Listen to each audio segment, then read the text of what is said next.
most people can't concentrate because they've never been taught how to concentrate and they don't practice it. So if we don't learn to concentrate and we don't practice it, well, obviously you can't practice something you haven't learned, then how can you be good at it? And what we practice all the time is distraction.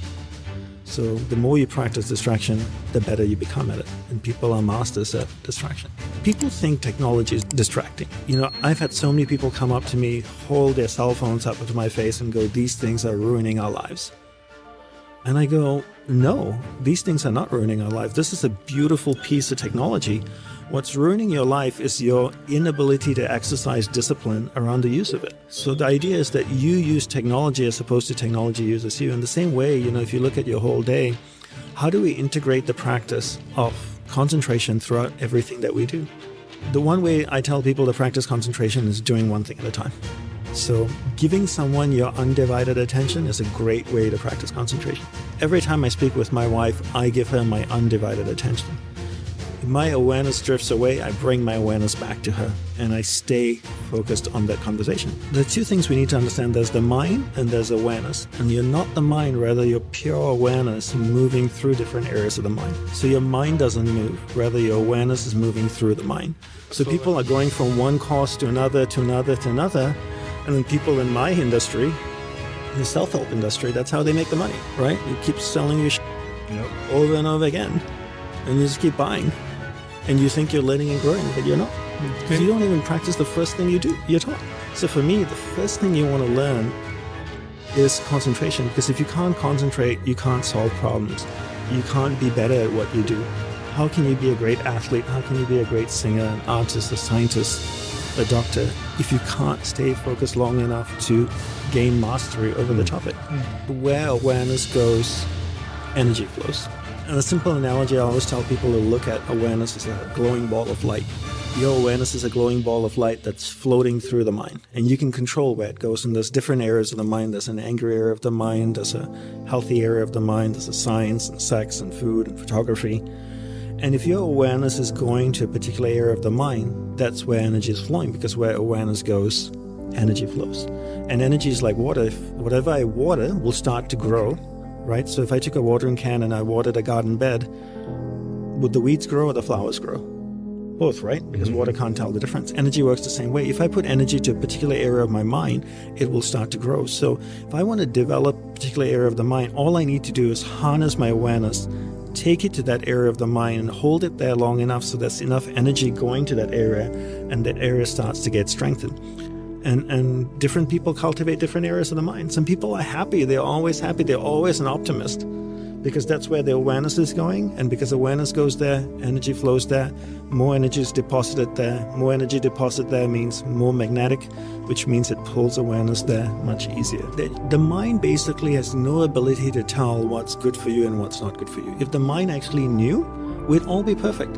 I'd wake up in the morning, my mind would tell me, meditate for an hour, do yoga, run, work out, eat this breakfast, then sit down for 2 hours or 1 hour, then stretch, then do this. No, my mind just is like, do whatever the hell you want to do. The mind doesn't know, right? So whatever we tell our mind, whatever we repeat over and over in our mind creates patterns. And these patterns, when they're repeated, whether they're repeated consciously or unconsciously, become deeply ingrained and become extremely difficult to break.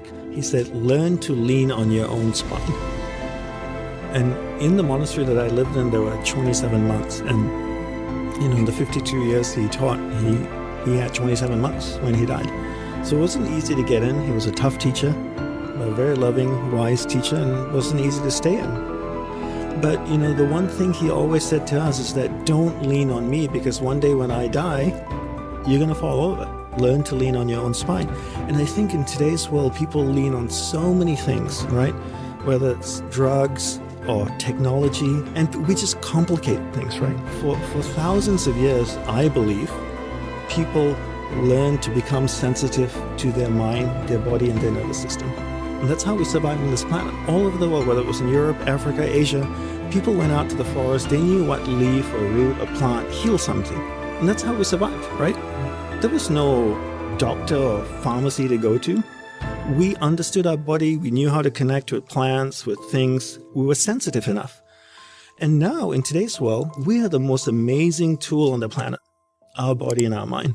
But yet we don't try to understand it ourselves. We need technology to tell us about our body. We need other things to tell us about our mind, right? Get to know your mind, get to know your body so that you can understand it. And we have the most amazing tool in the world, yet we turn to other things like technology and drugs and everything. Why? Just go within yourself and find out all answers are inside of you. So one common thing people say to me is, Dhanapani, if I meditate 5 minutes a day in the morning, will that help me concentrate? Two things there. One is meditation doesn't help you concentrate. This is a total false, erroneous belief. Concentration leads to meditation. You cannot meditate unless you can concentrate. So meditation doesn't help you concentrate. Second is, look at it this way. Your whole day is a preparation. At first, your rituals throughout the day is what supports you. Then you start meditation, right? You can't meditate for 5 minutes a day and then the rest of the day practice distraction. Don't lead a life that supports meditation. My guru had a beautiful saying, and he quite often would say that, most people can't meditate because they do not lead a life that supports the practice of meditation. One of the brilliant things about my teacher was that he proved to us and showed us that technology and material things are not bad. There's nothing wrong with TV.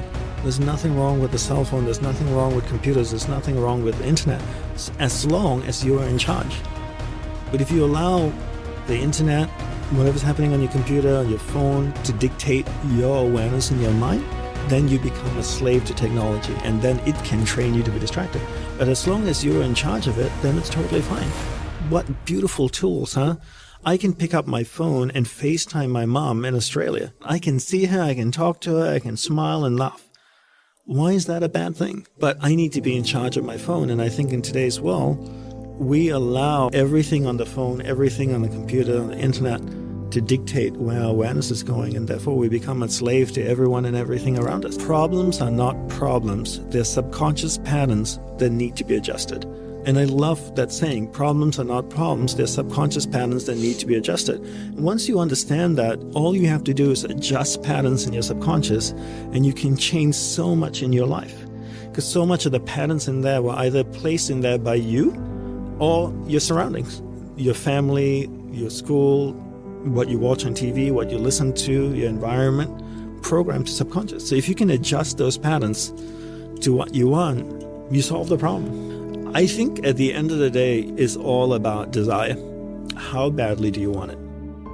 And most people, to be honest with you, don't want it badly enough. And when my guru asked me, when I told him I wanted enlightenment or self-realization, he asked me, what are you willing to do for it? And I said, I'm willing to give up my life. So I was willing, in my early 20s, when all my friends were graduating from engineering school with me, they were going out and parties and shagging women and getting drunk and, earning money, buying a car, getting an apartment, traveling the world. I said no, because I wanted something more. Not that I didn't think those things were great.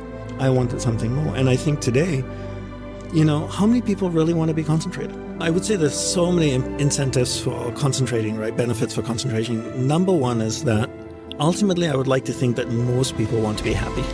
I think very few people wake up and say, I want to be miserable today. Most people want to be happy. How do you be happy? First, you become clear what you want in life. You identify your purpose in life. You identify who and what is important in your life. Your purpose defines your priorities. Once you identify who and what's important in your life, then when you're doing what you love, when you're spending time with the people that you love, how do you get the most out of it? So if you love going to the gym and working out for an hour, how do you get the most out of it? You get the most out of it by being able to be concentrated while you're doing that. So if I love spending time with my best friend, having a glass of wine with him and sitting with him for an hour and chatting, gives me tons of joy, and that's a priority in my life. The only way I can get the most out of the experience is learning how to concentrate. If I can give him or her my undivided attention for an hour, I can get the most out of that experience. The byproduct of that is I feel happiness, right? At the end of the day, if you really want to have a life that's a happy life, you really have to be clear who and what's important in your life. And in doing those things, you have to be fully present. And the only way to be fully present so that you can fully experience those experiences is to be able to be concentrated.